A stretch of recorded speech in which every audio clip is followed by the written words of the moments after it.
Jadi ada beberapa hal yang saya ingin sampaikan terlebih dahulu, saudara sekalian. Yang pertama ialah saya ingin mengucapkan terima kasih atas kesempatan yang diberikan oleh Bapak dan Ibu Gembala untuk boleh saya hadir di sini dan juga membagikan kebenaran firman Tuhan. Merupakan suatu kehormatan untuk saya boleh hadir di tengah saudara sekalian.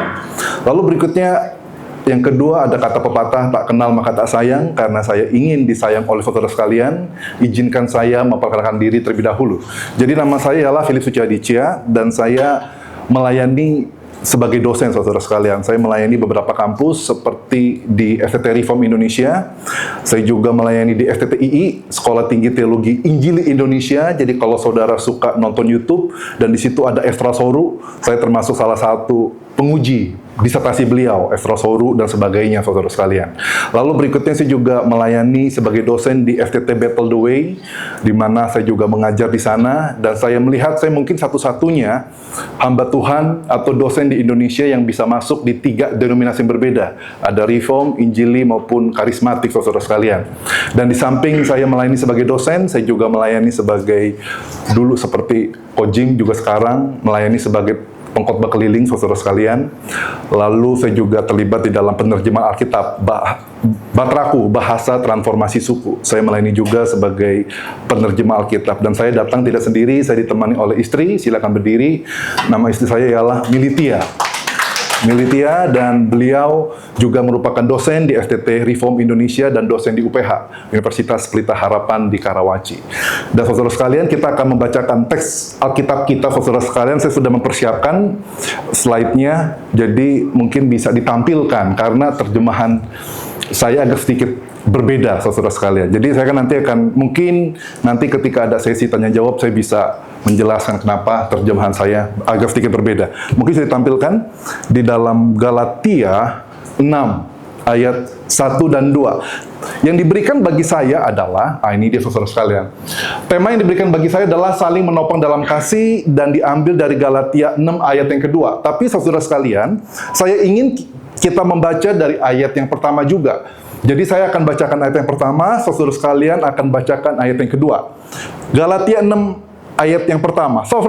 Saudara-saudara, bahkan apabila seseorang ditangkap dengan tidak terduga, dengan sebuah pelanggaran, kalian orang-orang rohani, pulihkanlah orang seperti itu dengan roh kelembutan, dengan memperhatikan dengan seksama diri kalian sendiri, supaya kalian juga tidak dicobai. Ayat yang kedua, saudara sekalian, bacakan. Pikulah beban-beban sesama, dan di dalam ini penuhilah hukum Kristus. Singkat, saudara sekalian. Jadi saya teringat ketika di dalam sepanjang perjalanan hidup saya, ketika menemukan masalah, ada masalah ketika saya di Indonesia, maupun ketika saya ke Amerika Serikat, saya studi lanjut, ada masalah juga. Ketika pulang ke Indonesia, ada masalah juga. Dan saya perhatikan, ada beberapa jenis orang yang Tuhan seringkali tempatkan ketika kita hidupnya penuh masalah, saudara sekalian. Ada beberapa orang. Yang pertama adalah kita bersyukur ketika ada orang yang sungguh-sungguh bisa menolong kita. Betul, saudara sekalian ya? Kita sangat bersyukur orang ini bisa diandalkan. Kita bersyukur orang ini bisa dipercaya. Kita bersyukur orang ini kita bisa datangi, saudara sekalian, untuk menolong kita. Tetapi kebanyakan adalah orang-orang yang Tuhan tempatkan di sekitar kita itu adalah, pertama, orang itu tidak bisa membantu kita. Betul nggak, saudara sekalian? Ada orang yang sayang sama kita, ada orang yang peduli sama kita, ada orang yang care sama kita, tetapi orang ini tidak bisa menolong kita. Sedih nggak? Sedih ya? Tapi lebih sedih apa, saudara sekalian? Yang lebih sedih adalah bukan dia nggak bisa nolong kita, dia bisa nolong kita, tetapi dia tidak mau menolong kita. Pernah nggak saudara seperti ini? Pernah nggak saudara bertemu dengan orang yang dia bisa nolong kita, tetapi dia tidak mau nolong kita? Maksudnya apa? Ketika kita ada masalah, kita sharingkan sama dia, terus kemudian dia mengatakan, oke, saya bantu. Tetapi menariknya adalah apa? Ketika beberapa waktu kemudian berselang, dia telepon kita. Menariknya adalah apa? Ketika dia telepon kita, kita pikir ada harapan. Ketika dia telepon kita, kita pikir ada solusi. Ketika dia telepon kita, kita pikir ada terobosan. Tetapi menariknya apa? Ternyata dia telepon kita hanya untuk apa, teman-teman? Kepo. Sudah pernah nggak ketemu orang seperti ini? Telepon kita, seolah-olah memperhatikan kita, seolah-olah menanyakan kita, seolah-olah peduli dengan kita, sebetulnya nggak peduli. Dia cuma apa? Pengen kepo doang. Oh, lu masih ada masalah ya? Seneng dia. Oh iya gitu ya. Udah, abis itu apa? Selesai udah. Abis dia tahu kita ada masalah, dia tinggalin kita. Terus apa? Dia telepon lagi, tapi apa? Nanya lagi, untuk apa? Kepo doang. Ada nggak saudara sekalian pernah bertemu dengan orang-orang yang seolah-olah peduli, tapi sebetulnya dia cuma kepo sama kita? Yang cilakanya saudara sekalian bukan hanya ada tipe orang yang kepo, tetapi juga ada tipe orang yang PHP. Kita pikir ada solusi, dia janjikan solusi, dia janjikan terobosan, dia janjikan jawaban, tetapi apa? Tidak pernah ada solusi saudara sekalian, cuma di PHP-in. Ternyata cilakanya apa? Bukan hanya dia PHP, ternyata apa? Ghosting saudara sekalian, dihilang. Ternyata yang ghosting itu bukan hanya cowok kepada cewek atau cewek kepada cowok, tetapi apa? Sesama teman pun bisa ghosting saudara sekalian. Sesama rekan pun bisa ghosting. Nah, ini cilaka saudara sekalian. Cilakanya apa? Di dalam gereja pun bisa ghosting. Tidak lagi datang ke gereja, sudah menghilang. Dan ini menarik saudara sekalian. Kita berpikir, bagaimana kita bisa saling mengasihi? Karena ketika kita melihat kenyataan, ketika kita melihat kehidupan, ketika kita melihat realitanya adalah apa? Orang ketika menolong kita, dia pasti punya maksud tertentu. Ketika dia mau menopang kita, seringkali dia ingin menopang kita di dalam tujuan yang sama. Seringkali ketika dia ingin menopang kita di dalam keuntungan yang sama. Seringkali ketika dia ingin menopang kita di dalam pergumulan yang sama. Baru saling topang. Betul teman-teman ya? Tetapi hari ini kita akan belajar mengapa teman-teman? Saling menopang dalam apa teman-teman? Dalam kasih. Bukan dengan tujuan yang sama. Bukan dengan keuntungan yang sama. Bukan dalam musuh yang sama. Bukan di dalam pergumulan yang sama. Tetapi apa saudara sekalian? Di dalam kasih. Saling menopang. Bukan hanya satu orang. Tetapi semuanya di dalam kasih. Saudara sekalian, nah ini dia. Di dalam Galatia 6 ayat 1 dikatakan apa? Saudara-saudara, ada kata apa? Setelah kata saudara-saudara, ada kata apa? 1, 2, 3, ada kata apa? Ada kata bahkan. Nah, ini saya mau kasih lihat teman-teman. Izinkan saya untuk memperhatikan cara pemikiran Paulus, oke? Ada kata bahkan. Yang menariknya adalah ketika ada bahkan berarti itu ada peningkatan. Peningkatannya begini saudara sekalian. Galatia 5 ayat 26 itu ditutup dengan apa? Galatia 5 ditutup dengan apa? Kamu jangan jadi masalah. Sekali lagi ya. Jadi Paulus menasehatkan kepada jemaat Galatia, kamu sendiri, dirimu sendiri jangan jadi masalah. Dengan cara apa? Kamu jadi sombong. Dengan cara apa? Jangan provokasi orang. Dengan cara apa? Jangan buat orang lain iri. Jadi kamu jangan menjadi masalah. Jadi masalah itu jangan eksternal, tetapi internal dulu. Kamu sendiri, pribadi kamu, internal kamu, jangan jadi masalah. Ngerti teman-teman ya? Ayat pasal 5 ayat 26, itu dimulai, saudara sekalian, dengan internal. Kamu, diri kamu sendiri secara internal, jangan menjadi masalah buat orang lain. Oke? Saudara senggol, teman-teman. Saudara, di kiri kanan. Jangan jadi masalah untuk orang lain. Betul ya? Seringkali kita di gereja, kita sumber masalahnya apa? Kita sendiri. Seringkali di keluarga apa? Masalahnya apa? Kita sendiri. Seringkali di komunitas, masalahnya siapa? Bukan orang lain, tetapi kita sendiri yang menjadi sumber masalah. Dan di sini Tuhan melalui Rasul Paulus menasihati, kamu jangan menjadi sumber masalah dimanapun kamu berada. Di pekerjaan, baik di dalam pelayanan, baik di dalam gereja, di dalam komunitas, di dalam keluarga. Kamu jangan menjadi masalah. Amin saudara sekalian. Jangan suka provokasi orang. Itu di dalam Galatia 5:26. Lu jangan suka provokasi. Kenapa sih hidupnya provokasi terus, provokasi terus, provokasi terus? Itu kata Paulus ya. Jadi kalau saudara marah, jangan marah sama saya. Saya cuma menyampaikan kebenaran firman Tuhan. Terus jangan hanya provokasi, tapi apa? Jangan sombong. Karena kalau kita sombong, itu akan menjadi penghancuran. Kehancuran buat segala sesuatu. Dan juga jangan buat orang iri. Nah itu dia. Itu di dalam pasal 5 ayat 26. Kesimpulannya apa? Jangan sampai diri kita sendiri itu menjadi sumber masalah. Oke? Tetapi menariknya begini. Mungkin ada teman-teman yang mengatakan seperti ini, Pak, hidup saya udah oke-oke aja kok. Saya sudah setia sama Tuhan, saya sudah melayani Tuhan, saya menjaga diri saya rendah hati, saya tidak sombong, saya membantu orang, saya mengasihi orang. Saya tuh bukan masalahnya. Tapi kenapa hidup saya, meskipun saya bukan sumber masalah, tapi kenapa hidup saya itu tetap penuh ada masalah? Betul nggak teman-teman?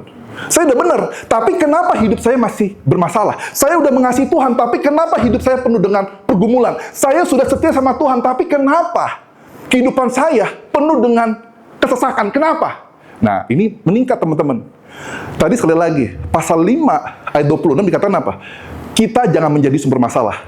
Masalahnya itu jangan internal, betul ya? Tapi kemudian Tuhan mengatakan, pasal 6 ayat 1, betul. Terkadang kita udah baik, betul kita udah setia, betul kita udah benar, tetapi tetap masih ada masalah. Masalah ini yang penting apa? Bukan dari internal. Pasal 5 ayat 26 bicara tentang masalah secara internal, kamu, betul kan? Terus kemudian pasal 6 ayat 1, udah berpindah dari masalah internal, kamu jangan menjadi sumber masalah, masuk kemana? Eksternal. Nah ini dia, saudara-saudara, bahkan apabila seseorang, betul teman-teman ya, ada kata apa? Ini peningkatan. Jadi kamu jangan hanya berfokus kepada masalah kamu secara internal. Meskipun kamu sudah benar secara internal, tetapi masih ada masalah secara apa? Eksternal. Makanya ada kata bahkan. Lalu berikutnya dikasih tahu, bahkan apabila seseorang, betul ya, ada kata seseorang. Seseorang ini jelas nggak siapa orangnya? Jelas nggak namanya Pak Teddy? Atau jelas nggak namanya Pak Rusli? Jelas nggak namanya Pak Moses? Jelas nggak namanya Ibu Ivon? Jelas nggak namanya teman-teman? Hah? Jelas nggak? Ketika dikatakan apabila seseorang ini jelas nggak?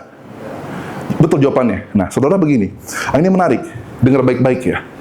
Ini dengar baik-baik saudara sekalian. Bahkan apabila seseorang, Paulus sengaja memberitahu pribadinya itu tidak jelas. Kenapa? Paulus sengaja memberitahu pribadinya tidak jelas. Jawabannya apa? Kita tidak bisa mengasihi hanya kepada orang yang jelas. Itu namanya bukan kasih. Itu namanya transaksi. Dengar ya. Kalau kita mengasihi orang yang jelas, kebaikannya jelas, komitmennya jelas, kesetiaannya jelas, keluarganya jelas, itu apa? Itu bukan kasih, itu namanya transaksi, itu normal. Menguntungkan kita, itu bukan kasih, tetapi menariknya apa? Tuhan mengatakan, kamu benar-benar bisa mengasihi kalau kamu bahkan bisa mengasihi pribadi yang tidak jelas, seseorang, manusia, nggak jelas dia. Kita nggak tahu bagaimana latar belakangnya, kita nggak tahu keluarganya, kita nggak tahu pendidikannya, kita nggak tahu pergumulannya, kita nggak tahu keluarganya, tapi ketika kita bisa mengasihi kepada orang yang manusianya, yang pribadinya, yang orangnya tidak jelas, itulah baru namanya kasih. Tapi kalau kita mengasihi, ketika kita melihat orang ini punya potensi, itu namanya apa? Bukan kasih. Itu namanya apa teman-teman? Itu investasi. Betul nggak? Wih, orang ini punya potensi. Kalau saya baik sama dia, saya kasih dia makan, saya melayani dia, saya intim sama dia, maka dia akan bisa menguntungkan kita. Itu jawabannya apa, saudara sekalian? Itu investasi, bukanlah kasih. Ngerti teman-teman nih? Dan di sini katakan apa? Bisa nggak kita secara eksternal, meskipun ada orang yang ngaco, meskipun ada orang yang tidak kita kenal, meskipun ada orang yang tidak menguntungkan, masih bisakah kita mengasihi orang yang tidak jelas, pribadi yang tidak jelas, dan manusia tidak jelas? Apakah kita tetap masih bisa mengasihi? Dan itulah kalau kita masih bisa mengasihi, itu adalah kasih. Kasih itu tidak memandang orangnya, meskipun orangnya tidak jelas, tapi kita bisa mengasihi. Betul nggak teman-teman? Lalu berikutnya, bukan hanya seseorang, tetapi menariknya apa, saudara sekalian? Setelah ada kata seseorang, ada kata apa? Ada kata apa? 1, 2, 3. Ditangkap. Jadi kenapa saya agak sedikit begini ya, menggali dikit. Karena Ko Jimmy bilang jemaat beliau itu pintar-pintar.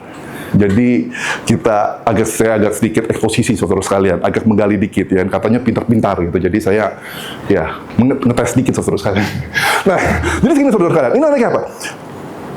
Kasih itu tidak memandang pribadi. Meskipun pribadi tidak jelas, kita tetap mengasihi. Lalu berikutnya menariknya apa? Apabila seseorang teman-teman ditangkap. Ketika ditangkap, berarti dosanya itu dia ungkapkan sendiri atau diungkapkan? Nah itu dia. Saudara pernah nggak ketemu orang, udah bersalah, dia nggak ngaku dosa?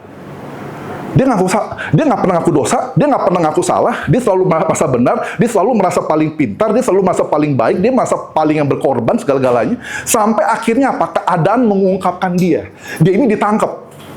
Dia itu nggak pernah secara aktif minta maaf, dia nggak pernah secara aktif ngaku dosa dia nggak pernah secara aktif menyerahkan diri kepada gereja, kepada keluarganya, nggak pernah. Dia harus ditangkap dulu. Ada nggak saudara sekalian orang seperti ini sikapnya? Sikapnya itu adalah bebal. Dia nggak pernah mau ngaku sampai dia ditangkap dulu. Dia nggak pernah mau minta maaf sampai dia diungkapkan dulu. Dia nggak pernah mau menyerahkan diri sampai dia ditangkap dulu. Itu dia. Ditangkap saudara sekalian. Ini mati ini.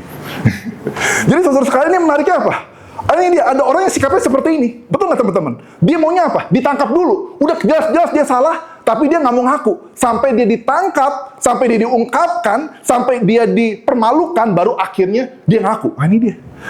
Kasih, meskipun pribadinya tidak jelas, tetap kita mengasihi orang yang pribadinya tidak jelas. Lalu berikutnya yang kedua, meskipun sikapnya tidak jelas, dia nggak mau ngaku, harus ditangkap dulu baru dia ngaku. Kesimpulan apa teman-teman? Kita tetap mengasihi. Hebat nggak saudara sekalian? Itu namanya apa teman-teman? Kasih. Meskipun pribadinya tidak jelas. Yang kedua apa? Sikapnya tidak jelas, tapi kita tetap mengasihi. Karena kita mengasihi bukan karena orangnya. Kita mengasihi bukan karena tindakan orang itu. Tetapi kita mengasihi karena apa? Karena Kristus sudah mengasihi kita terlebih dahulu. Lalu berikutnya saudara sekalian, bukan hanya pribadinya tidak jelas, kasih bisa mengasihi orang yang tidak jelas, kasih bisa mengasihi sikap yang tidak jelas. Lalu berikutnya yang ketiga adalah apa? Dengan tidak terduga. Dan ini dia, jadi ini menarik nih. Dengan tidak terduga maksudnya apa? Keadaannya tidak jelas. Jadi ini ketika saya baca di dalam teks Yunaninya ya, ini menariknya begini. Ketika saya baca teks Yunaninya, sepertinya seolah seperti ini. Ada orang yang di gereja itu seolah-olah seperti ini. Saya menggunakan bahasa sehari-hari. Ada orang ketika di pelayanan, di depan umum itu begitu baik, begitu harmonis. Pernah nggak saudara ketemu orang seperti ini? Tapi ketika di rumahnya, hancurnya luar biasa. Kata-katanya kasar, tangannya kasar, istrinya sakit hati, suaminya sakit hati, anak-anaknya sakit hati, nggak terduga. Beda banget. Antara dia di gereja dengan di rumah. Antara dia di pekerjaan dengan di teman-teman. Beda banget. Bahasanya juga beda semua. Perhatikan teman-teman, ini kadang nggak terduga. Ada orang yang memang, saudara sekalian, ada orang Kristen bunglon. Saudara tanya, apakah saudara itu orang Kristen bunglon? Di gereja luar biasa, tetapi di luar gereja saudara itu luar binasa, saudara sekalian. Nah, seperti ini nih, ada orang Kristen bunglon, saudara sekalian. Kita nggak terduga, kita pikir dia orangnya baik, kita pikir dia hamba Tuhan, kita pikir dia salah. Ternyata apa? Jatuh di dalam dosa secara tidak terduga. Tiba-tiba dia apa? Jatuh di dalam moral yang kita tidak terduga. Dan kita nggak sangka kok bisa seperti ini, padahal dia merupakan orang yang kita junjung tinggi. Padahal dia merupakan orang yang kita hormati. Tetapi apa? Keadaannya tidak terduga. Tetapi meskipun keadaan mengecewakan, meskipun situasi mengecewakan, apakah saudara dan saya masih bisa mengasihi orang ini? Meskipun pribadinya tidak jelas, meskipun sikapnya tidak jelas, meskipun keadaannya tidak terduga, apakah kita masih bisa mengasihi orang ini? Dan cilakanya apa teman-teman? Nah, ini dia terakhir. Dengan sebuah pelanggaran. Betul kan ada sebuah pelanggaran? Nah, sekali lagi, pelanggaran jelas nggak? Jelas nggak? Sebuah pelanggaran. Pelanggaran misalnya berzina. Pelanggarannya misalnya berbohong. Pelanggarannya misalnya membunuh. Jelas nggak teman-teman? Pelanggarannya. Hah? Jelas ya? Pelanggarannya dispesifikasikan oleh Paulus? Nggak dispesifikasikan. Kesimpulannya apa? Nggak jelas juga. Jadi kesimpulannya apa? Kamu itu coba ya, jangan mengasihi orang itu lihat dari dosanya dia. Oh, dosa yang seperti ini, saya nggak bisa temenan sama dia. Kalau dosa yang ini, saya masih bisa kompromi. Jangan. Jangan mengukur kasih kamu dari pelanggaran orang lain. Jangan mengukur kasih kamu daripada sikap orang lain. Jangan mengukur kasih kamu daripada dosa orang lain. Enggak. Ini nggak dispesifikkan oleh Paulus. Jadi semua pelanggaran apapun itu, baik itu besar maupun kecil, penting atau tidak penting, kamu jangan sampai pelanggaran itu membatasi kasih kamu, jangan pernah. Jadi kasih itu harus bisa melampaui pribadinya, kasih itu harus bisa melampaui sikapnya, kasih itu harus bisa melampaui keadaannya, dan kasih itu harus bisa melampaui apa? Dosanya juga. Betul teman-teman ya? Dan dikatakan apa? Kalau kalian ketemu orang seperti ini, dikatakan apa? Pulihkanlah. Jadi kalian ini apa teman-teman? Gereja, satu gereja, betul nggak? Banyak. Kalian pulihkanlah apa teman-teman? Orangnya berapa? Satu. Kesimpulannya apa teman-teman? Kalau kalian benar-benar orang rohani deh, kalian orang-orang rohani, kalau kita benar-benar orang rohani, ketemu satu orang yang berbuat dosa, jangan gosipin. Seringkali kita itu suka banget ya gosipin orang ya. Dan paling seru apa? Gosipin apa? Kejatuhan orang.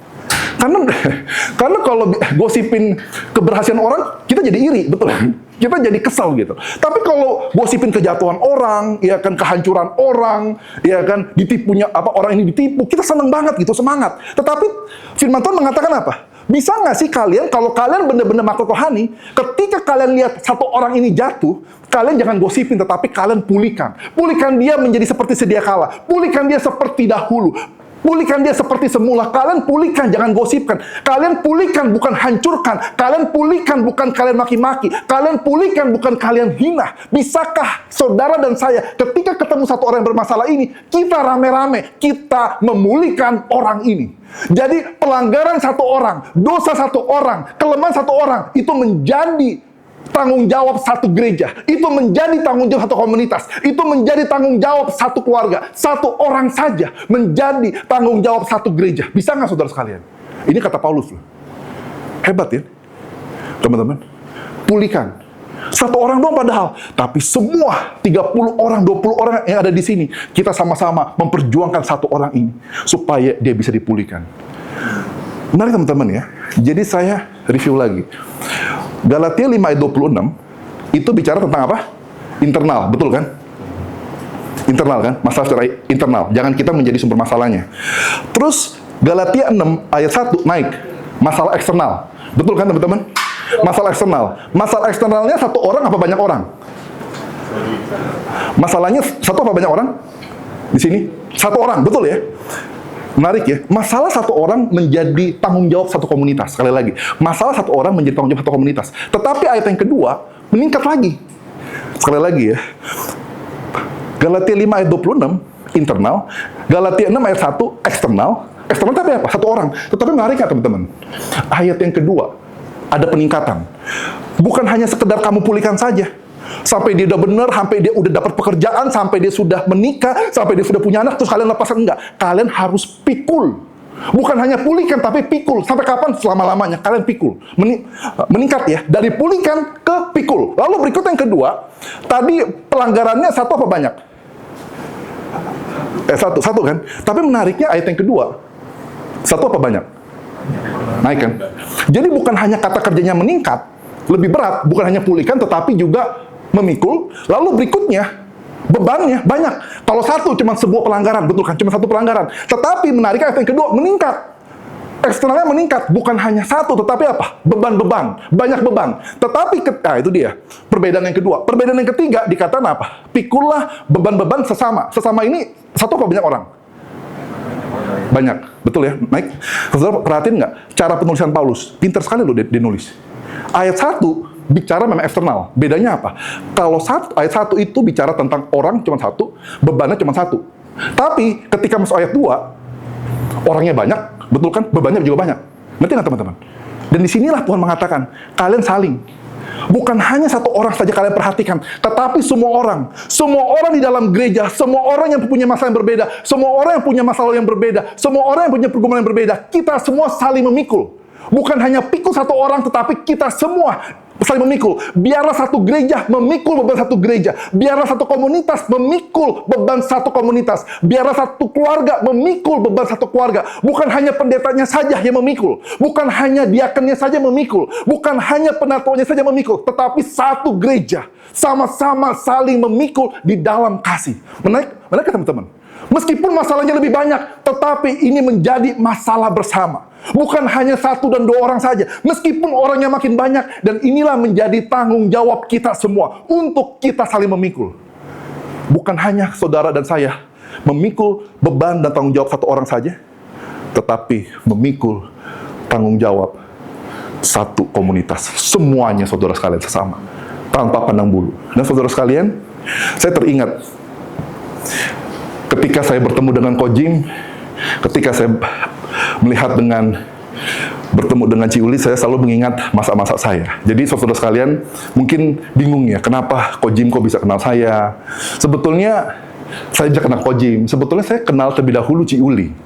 Ci Uli daripada Kojim.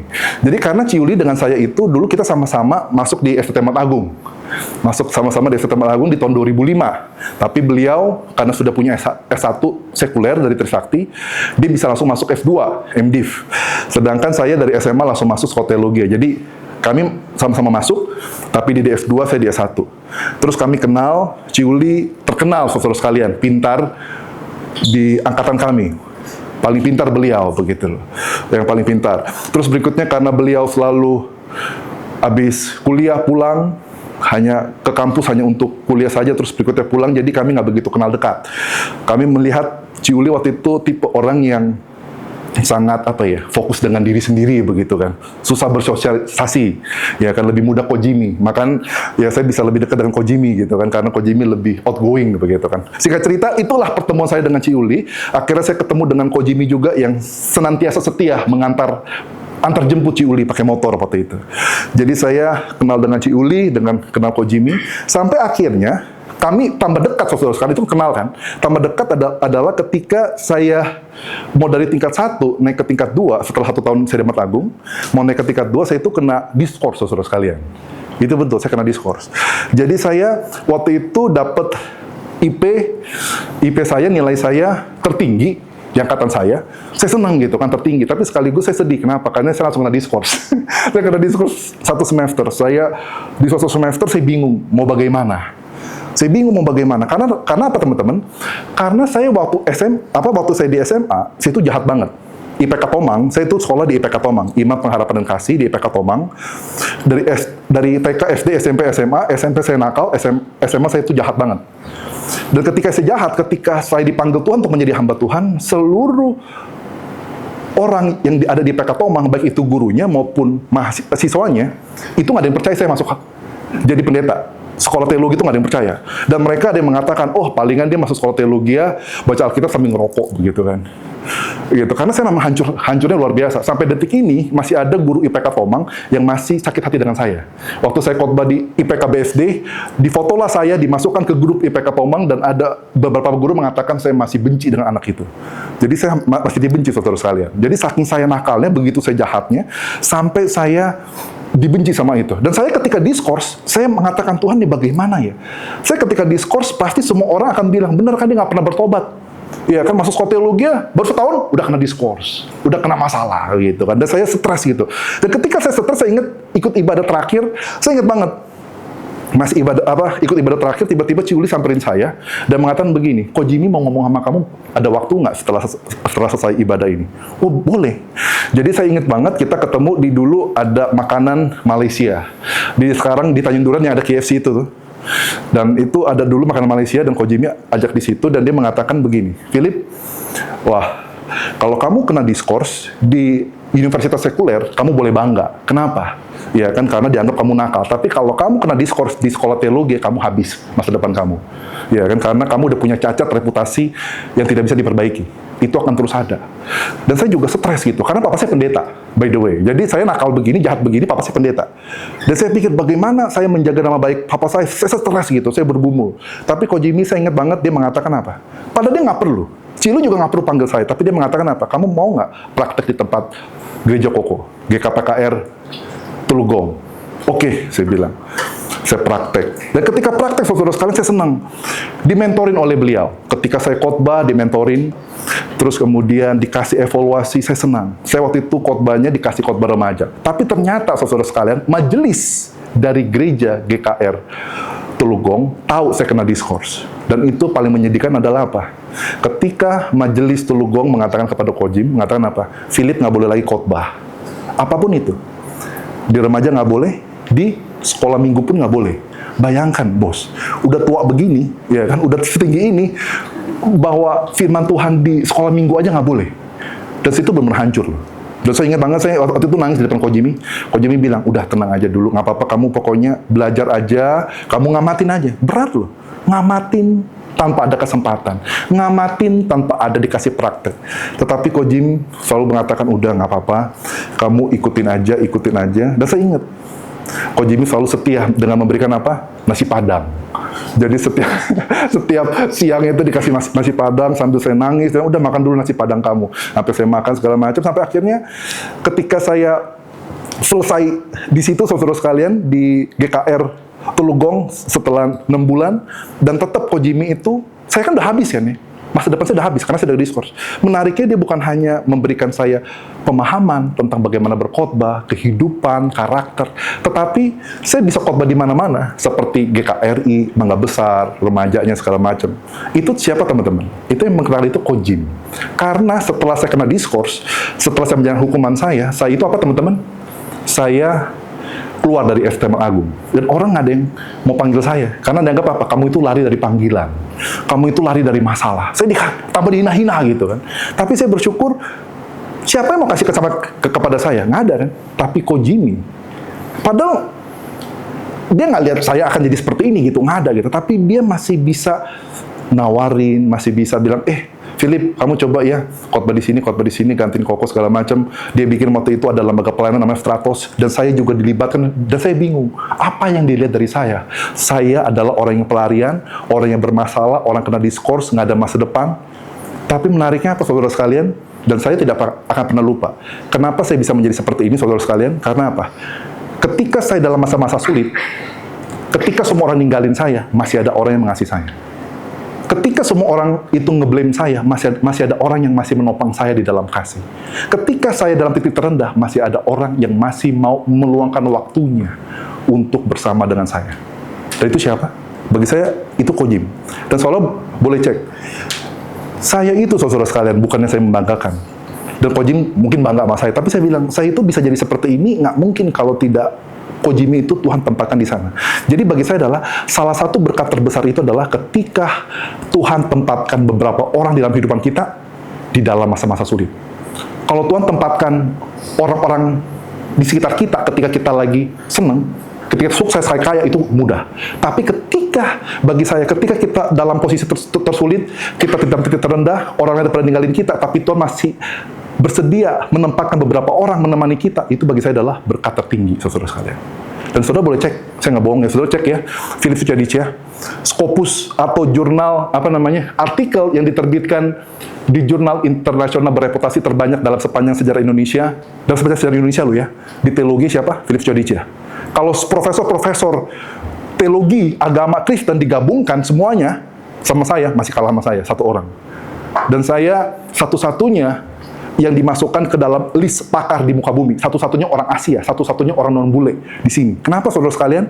Karena saya ingat, ketika saya di dalam titik terendah, ketika orang lain ninggalin saya, ketika orang mengatakan tidak ada harapan, ketika saya kena diskors, ketika kampus sudah melupakan saya masih bersyukur ada satu orang yang menemani saya, menopang saya di dalam kasih.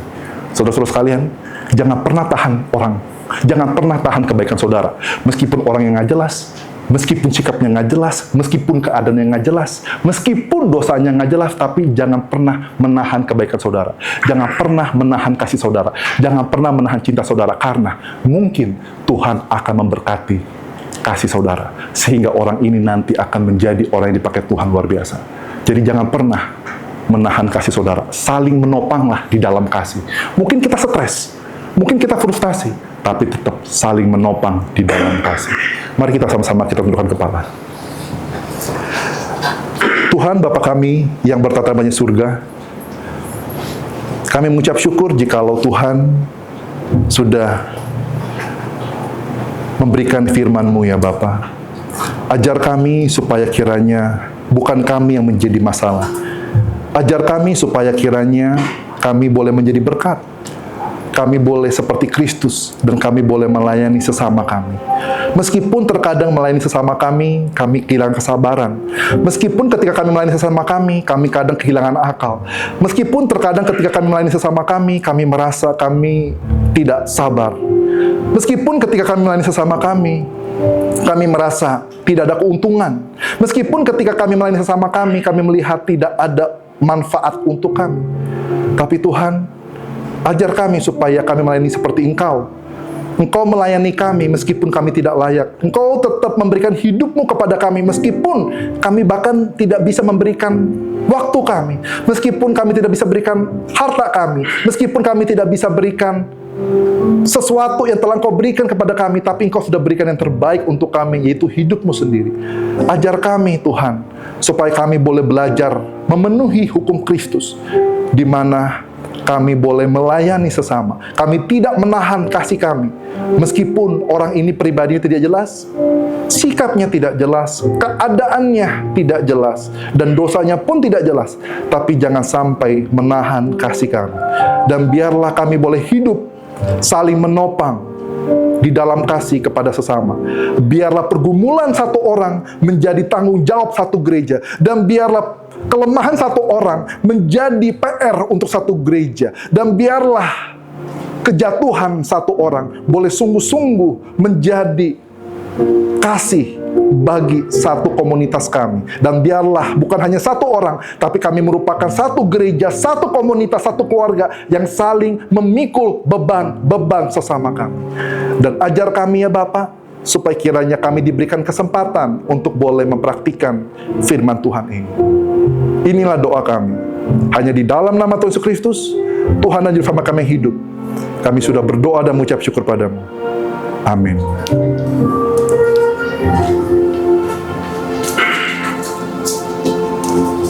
Shalom jemaat. Setelah bersama-sama menikmati anugerah Tuhan melalui